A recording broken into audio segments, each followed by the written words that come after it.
నమస్తే, welcome to 99 TV. బరాబర్ భరద్వాజ గారు స్టూడియోకి వచ్చేశారు.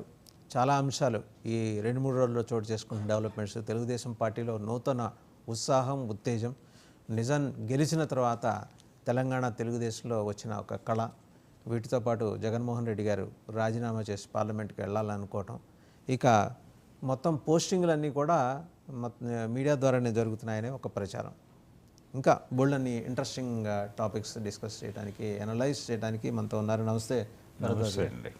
సో టు స్టార్ట్ విత్, అంటే ఈరోజు దివంగత ముఖ్యమంత్రి రాజశేఖర రెడ్డి గారి 75వ జయంతి. ఈ సందర్భంగా రాష్ట్రం, తెలుగు ప్రజలు ఆయన గుర్తు చేసుకుంటున్నారు. ఎక్కువగా అంటే పేద వర్గాలు ఆరోగ్యశ్రీ ద్వారా బాగా హైలైట్ అయ్యారు. పేద వర్గాలు ఆయన గుర్తు చేసుకుంటున్నారు. ఈ మాత్రం బతికి ఉండటానికి ఆ రోజు ఆయన చేసిన ఆరోగ్యశ్రీ ద్వారా ఆయన అందించిన సహాయం అని చెప్పుకునే కుటుంబాలు కూడా చాలా ఉన్నాయి. ఆరోగ్యశ్రీ కంటే కూడా 108 సర్వీస్ అండి. అంటే అంబులెన్స్ సర్వీస్ అనేది మీరు డయల్ చేయండి వెంటనే అంబులెన్స్ వస్తుంది అనే భరోసా కల్పించడం అనేది చాలామంది దానికి అట్రాక్ట్ అయ్యారు ఆ టైంలో. నిజాన్ని చాలామందికి సర్వీస్ చేసింది అది. తర్వాత ఈ ఆరోగ్యశ్రీ లింకేజ్ ఇవ్వటం, అయితే దాని మీద తీవ్రమైనటువంటి విమర్శలు వచ్చినాయి కదా ఆ రోజుల్లోనే. కార్పొరేట్ హాస్పిటల్కి ఈయన బి కాంప్లెక్స్ ఇచ్చే ప్రయత్నం చేస్తున్నాడు. దీని ద్వారా అంటే ప్రభుత్వ ఆసుపత్రులని ఎందుకు నిర్వీర్యం చేస్తున్నారు, విద్యా వైద్య రంగాల నుంచి ప్రభుత్వం ఎందుకు వైదొలగాలనుకుంటోంది అనేది తీవ్రమైన విమర్శలు వచ్చినాయి. అయినప్పటికీ ఆయన ధోరణిలో ఆయన కొనసాగాడు. అది ఆ పథకం కొనసాగుతోంది అప్పటి నుంచి. ప్రతి ప్రభుత్వము తన బాధ్యతగా తీసుకుని పేర్లు మార్చుండొచ్చు. అక్కడ తెలుగుదేశం పార్టీ గెలిచినప్పుడు, అంటే 2014లో కూటమి ప్రభుత్వం ఏర్పడినప్పుడు వాళ్ళు ఎన్టీఆర్ పేరు పెట్టారు దానికి. మళ్ళీ మార్పు ఇలా జరుగుతోంది, కానీ పథకం అయితే కొనసాగుతోంది. తెలంగాణలో కూడా కొనసాగుతోంది. కాబట్టి అదొకటి సిగ్నిఫికెంట్, అంటే గుర్తించుకోదగ్గ పథకం. సంక్షేమ పథకాల ద్వారా ఆయన ప్రజల హృదయాలు గెలుచుకున్నాడు అనేది ఎన్టీ రామారావు కంటే బలంగా. ఎన్టీ రామారావు గారు కూడా సంక్షేమ పథకాలే టార్గెట్ చేశాడు. ఆయన కూడా ₹2కి కిలో బియ్యం అనే నినాదంతో ఆయన చనిపోయినప్పుడు ఒక పత్రిక బ్యానర్ ఏం పెట్టిందంటే, తొణికిన పేదవాడి అన్నం గిన్నె అని. ఏబీకే ప్రసాద్ గారు కాయిన్ చేశాడు అది. అలా సంక్షేమ పథకాల ద్వారా జనాల హృదయాల తలుపులు తట్టచ్చు అనేది ఒక ప్రోగ్రాం. ఇందిరాగాంధీ గారి దగ్గర నుంచి డిజైన్ అయింది అది. తెలుగు రాష్ట్రాల్లో అంటే అప్పటి వరకు ఉన్నది కాంగ్రెస్ ముఖ్యమంత్రులు, వాళ్ళెవరూ సొంతగా నినాదాలు ఇచ్చే పరిస్థితి లేదు. అందుకని రామారావు గారు ఎప్పుడైతే కిలో బియ్యం ₹2 అన్నాడో, అది అగ్రెసివ్గా ఆయన మాట్లాడగలిగాడు. అంటే ఆయన పార్టీ కాబట్టి, ఆయన విధానం కాబట్టి అది కనెక్ట్ అయింది. అయితే కాంగ్రెస్ పార్టీలో అలాంటి నినాదాలు తను అంతే బలంగా మాట్లాడినటువంటి తొలి ముఖ్యమంత్రిగా వైఎస్ రాజశేఖర రెడ్డి. ఆ తర్వాత కాంగ్రెస్ పార్టీయే అక్కడ ఇక్కడ, అంటే ఇప్పుడు మళ్ళీ రేవంత్ రెడ్డి వచ్చాడు. ఇప్పుడు తెలంగాణలో కూడా వైఎస్ఆర్ జయంతి కార్యక్రమాలు అదే జరుగుతున్నాయి, భారీగానే పెట్టారు ఇక్కడ కూడా. అంటే ఇక్కడ మనం చూడాల్సింది ఏంటంటే, కాంగ్రెస్ పార్టీని జాతీయ స్థాయి నుంచి ఒక రకంగా ప్రాంతీయ పార్టీగా మారిస్తే తప్ప కుదరదు కొన్ని ప్రాంతాల్లో అనేది వైఎస్ రాజశేఖర రెడ్డి గారు నడిపాడు. అది అంటే లోకలైజేషన్ ఆఫ్ నేషనల్ పార్టీ. అది చేస్తే తప్ప కుదరదు అనేది ఆయన అర్థం చేయించాడు అధిష్టానానికి. ఆ అర్థం చేయించిన ఫలితమే ఈ రోజున రేవంత్ రెడ్డి అనుభవిస్తోంది. అందుకని ఈయన కొంత ప్రామినెన్స్ ఇచ్చి ఇక్కడ కార్యక్రమాలు నిర్వహిస్తున్నారు. అలాగే 4ంటికి ఆయన బయలుదేరి విజయవాడ వెళుతున్నారు. మంగళగిరి దగ్గర ఓ కన్వెన్షన్లో ఇది జరుగుతోంది, వైఎస్ జయంతి వేడుకలు. షర్మిల గారి ఆధ్వర్యంలో దానిలో ఈయన పాల్గొనడానికి వెళ్తున్నాడు. ఈయన మాత్రమే కాదు, ఆ రోజున వైఎస్తో చాలా సన్నిహితంగా ఉన్నటువంటి తెలంగాణ మంత్రులు కొంతమంది వెళుతున్నారు. ఇలా ఇదే సమయంలో వైఎస్ఆర్ సన్నిహితులందరినీ ఒకే వేదిక మీదకు తీసుకురావాలి అనేటువంటి ప్రోగ్రాం కూడా ఒకటి నడుస్తుంది షర్మిల గారి నాయకత్వంలో. కాంగ్రెస్ పార్టీకి తిరిగి జవసత్వాలు ఇవ్వాలి అంటే ఒక పాజిటివ్ సైన్ వాళ్ళకి వైఎస్ఆర్సీపీ దెబ్బతినటం మన ఎన్నికల్లో, దాన్ని పూర్తి స్థాయిలో వినియోగించుకోవాలి. ఈ జయంతి వేడుకల ద్వారా దానికి ఒక అంకురార్పణ చేయాలి అనేటువంటి కార్యక్రమం మొదలైపోయింది.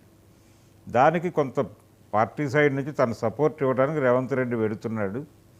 ఇది మొత్తం వైఎస్ఆర్ జయంతి వేడుకలు కాంగ్రెస్ వైపు నుంచి మొదటిసారి ఈ స్కేల్లో జరగటం.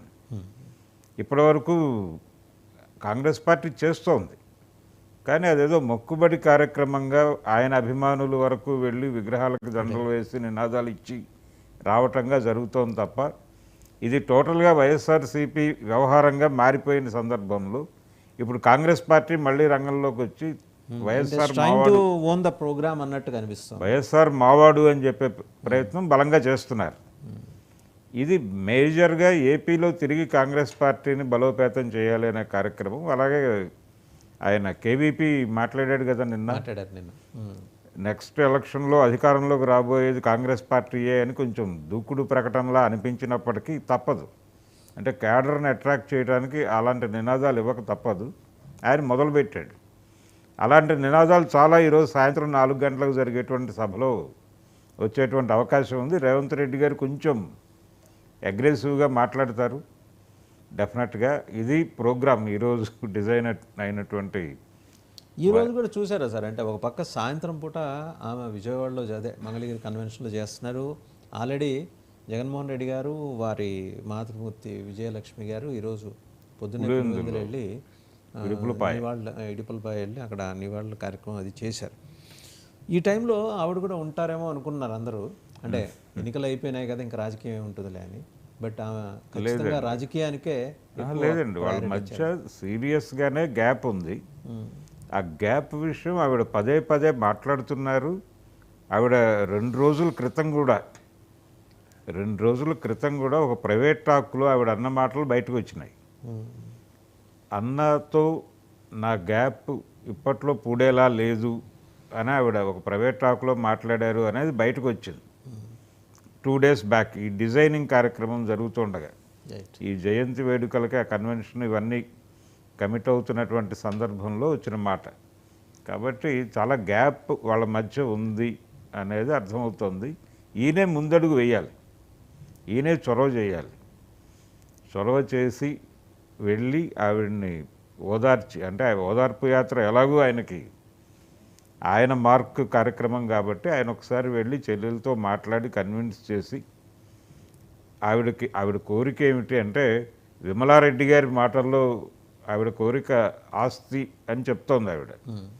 అదే అయి ఉంటే ఆ సెటిల్మెంట్ అదేదో ఆవిడే చెప్పింది. చాలా ఆవిడ అడుగుతున్నటువంటి ప్రాపర్టీస్ అన్నీ కూడా అటాచ్మెంట్లో ఉన్నాయి కాబట్టి ఏ మాట మాట్లాడలేకపోతున్నాడు జగన్మోహన్ రెడ్డి అని మాట్లాడింది ఆవిడ.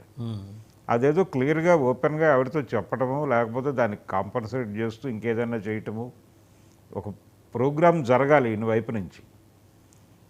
అది జరగనంత కాలం ఈ గ్యాప్ అలాగే ఉంటుంది. వాళ్ళిద్దరూ విడివిడిగానే నివాళులు అర్పించేటువంటి కార్యక్రమం నడుస్తుంది. అయితే ఈ గొడవ పక్కన పెట్టేస్తే రాష్ట్ర ప్రజల్లో వైఎస్ఆర్ గుర్తుపెట్టుకోవడానికి ఒకటి మనం ఆరోగ్యశ్రీ అనుకున్నాం, అలాగే ఈ అంబులెన్స్ సర్వీసెస్ అనుకున్నాం. వీటితో పాటు ఆయన రెగ్యులర్గా జనంతో ఉండేవాడు. జనాన్ని కలవటం కోసం కొంచెం ఉత్సాహం చూపించేవాడు. ఆయన క్యాంప్ ఆఫీస్లో రెగ్యులర్గా ప్రజా దర్బార్ నడిచేది. అలాగే ఎవరైనా వెళ్ళి స్పెసిఫిక్గా మాది ఇది ప్రాబ్లం అని చెబితే వెంటనే దాని మూలాల్లోకి వెళ్ళి మాట్లాడేవాడు వాళ్ళతో. ఇది నేను 2-3 సందర్భాల్లో చూశాను ఆయన దగ్గర. అంటే అది నెగిటివ్ అంశమైనప్పటికీ, అది ఇబ్బంది కలిగించే అంశమైనప్పటికీ దాని గురించి మాట్లాడేవాడు ఆయన. మాట్లాడి ఇది ఇలా అవదమ్మా, ఇలా అవుతుంది, అవటానికి అవకాశం ఉంది, మీరు ఆ ప్రయత్నం చేసుకోండి అని చెప్పేవాడు. ఈ చెప్పటం అనేది పని జరిగినా జరగకపోయినా వాళ్ళకు ఒక మనోధైర్యాన్ని ఇచ్చేది. ఇది ఆయన తర్వాత ఎవరు ఈ సాంప్రదాయాన్ని కొనసాగించిన వాళ్ళు కనిపించరు. అంటే పర్సనల్ లెవెల్కి వెళ్ళి మీరు చెప్తున్న విషయం తెలుసు, అది ఆయన ఎక్కడ హామీ ఇస్తాడో అది పార్టీకి ఇబ్బందికరంగా మారుతుంది అని వెనకాల, పార్టీకి ప్రభుత్వానికి కూడా ఇబ్బందికరంగా మారుతుంది అని వెనకాల నుంచున్నటువంటి అధికారులు మదన పడేవాళ్ళు. కానీ ఈయన చాలా చాకచక్యంగా వాళ్ళకి ఇబ్బంది కలగకుండా వీళ్ళకి ఇబ్బంది కలగకుండా వాళ్ళకు ఒక భరోసా కల్పించి పంపించేవాడు. ఇది మనం చాలాసార్లు క్యాంప్ ఆఫీస్లో చూసాం. ఇది నెగిటివ్గా మారే పరిస్థితులు ఉన్నప్పటికీ దాన్ని సానుకూలంగా మాట్లాడి పంపించేవాడు. ఆ ధోరణి కరువవటం వల్లనే జగన్మోహన్ రెడ్డి గారు ఈ రోజున అక్కడ ఉన్నాడు. కాబట్టి ఈయన సీరియస్గా ఆ రోజున ఉన్నటువంటి ఫుటేజ్ ఏదైనా దొరికితే అని కనీసం అప్పటి అధికారుల నుంచి ఆ అనుభవాలు విని తనని తాను మార్చుకోగలిగితే వైఎస్ఆర్ లెగసీ ఎవరు అనే చర్చ జరుగుతుంది. అంటే మార్చుకోవాలి అంటే మారు మనసు పొందాలి, పరివర్తన. బోల్డ్ అంత టెర్మినాలజీ వచ్చేస్తుంది, మీరు కన్వెన్షనల్ అండ్ ట్రెడిషనల్ టెర్మినాలజీ వస్తుంది. సో అంటే అది మనం ఆరాధనా స్థలాల్లో ఆ టెర్మినాలజీ వాడుతుంటారు సాధారణంగా, వేరే చెప్పక్కర్లేదు. ఆయనైతే ఆ పరివర్తన వస్తుందని ఆయన కానీ ఆయన కోరుకోవట్లేదు, రావాలని కోరుకుంటున్నట్టు జనాలకు కూడా పెద్దగా భావించట్లా. రెండోది తెలుగుదేశం పార్టీ నుంచి కూడా ఒక ప్రయత్నం జరిగి ఉండాల్సింది. ఇప్పుడు ఒక వ్యూహాత్మకంగా వైఎస్ఆర్సీపీ ఒక దశలో చాలా తెలివైనటువంటి కార్యక్రమం చేపట్టింది. అంటే లక్ష్మీపార్వతి గారిని చేర్చుకోవటం, అలాగే కృష్ణా జిల్లాలో ఒక ముక్కకి ఎన్టీఆర్ పేరు పెట్టడం, తరచూ ఎన్టీఆర్ ప్రస్తావన చేయటం, తద్వారా అలాగే కొడాలి నాని లాంటి వాళ్ళు జూనియర్ ఎన్టీఆర్ ప్రస్తావన అవసరం లేని సందర్భాల్లో కూడా తీసుకురావటం, ఈ ప్రోగ్రాం వెనకాల చాలా వ్యూహాత్మకంగా వైఎస్ఆర్సీపీ వ్యవహరిస్తోంది అని అనుకున్నాను నేను. అంటే ఎన్టీఆర్ని TDP, NTR senior and junior ఇద్దరిని టీడీపీ నుంచి బయటకు నడిపించేటువంటి కార్యక్రమం, వాళ్ళిద్దరిని తాము ఓన్ చేసుకునేటువంటి ప్రయత్నం, చాలా అది తెలివైన కార్యక్రమమే. పొలిటికల్గా రాజకీయ వ్యూహాత్మకంగా చూస్తే అది కరెక్ట్ నిర్ణయం. అదే ప్రయత్నం వీళ్ళు చేసుండొచ్చు. వైఎస్ఆర్ లేడు, దానిలో వైఎస్ఆర్ మాతో ఉన్నాడు అన్న పద్ధతిలో ఒక ఇండికేషన్ ఇచ్చే ప్రయత్నం చేశాడు 2-3 సార్లు చంద్రబాబు. 2-3 సభల్లో వైఎస్ఆర్ నా మిత్రుడు, అతనితోనే నా ప్రయాణం మొదలైంది, అతను నాతో చాలా సన్నిహితంగా ఉండేవాడు, మేమిద్దరం నేను టీడీపీలో చేరే వరకు చాలా సన్నిహితంగా ఉన్నామని మాట్లాడాడు. 83 నుంచి మా స్నేహానికి కొంత గండిపడింది అని మాట్లాడాడు ఆయన. దీన్ని ఎక్స్టెండ్ చేస్తూ వైఎస్ఆర్ని కొంచెం ఓన్ చేసుకునే ప్రయత్నం చేసి అలా పక్కకి లాక్కొస్తారేమో అనుకున్నాం, కానీ వాళ్ళు ఆ ప్రయత్నం చేయలేదు. లక్కీగా వాళ్ళ మీరు అన్నారు కాబట్టి ఇక్కడ ఒక ప్రస్తావన